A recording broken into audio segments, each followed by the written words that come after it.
Notice the camellia behind me. That was transplanted from another part of the garden. It's coming along fine. But this is the typical foliage of that camellia. Now, notice this one that's discolored. That's caused by sunburn because of the heat of the sun. So plants that get that kind of condition, we want to give them a little extra special care when the temperatures really get high. Here's another example of rhododendron sun damage. Sometimes it'll appear in this fashion, just a spot here and there, and very often the foliage above helps cover part of the leaf so then it remains green.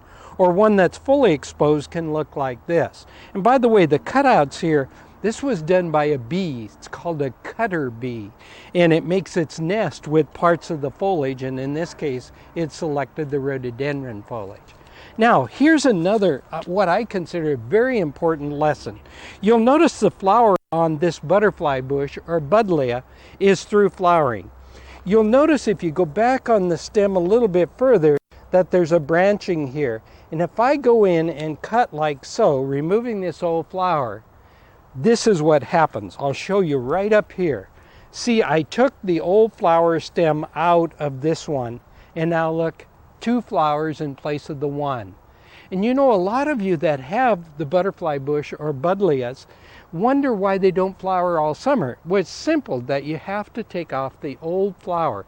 And you know, that's so true of so many of Mother Nature's plants. Get rid of the old flower, and then new flowers will continue to come on. And this was in gorgeous flower, and has been, in fact, twice already this summer. And it's coming on now with its 3rd flush of flower, and I'll bet you we'll get 4 flowerings out of it. So if you'll just keep the dead flowers picked, that's what's important. Look at here at the zinnias. Beautiful flowers, aren't they? Do you know that these plants were gorgeous earlier?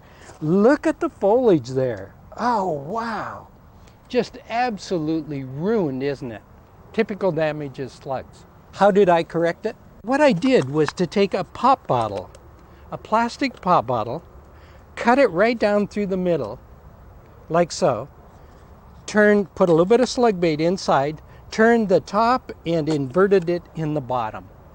Now, the slug bait's inside, the slugs are drawn inside, they crawl inside to get the bait and die. And so you don't have the mess of slug bait, but at the same time your bait is inside, so hopefully it's protected from the dogs and the cats and the birds and small children even. And the beauty here is that you can easily hide it in the foliage of your plants. Hope that helps you control your slugs and also to keep your buddleias blooming and to protect your plants as well.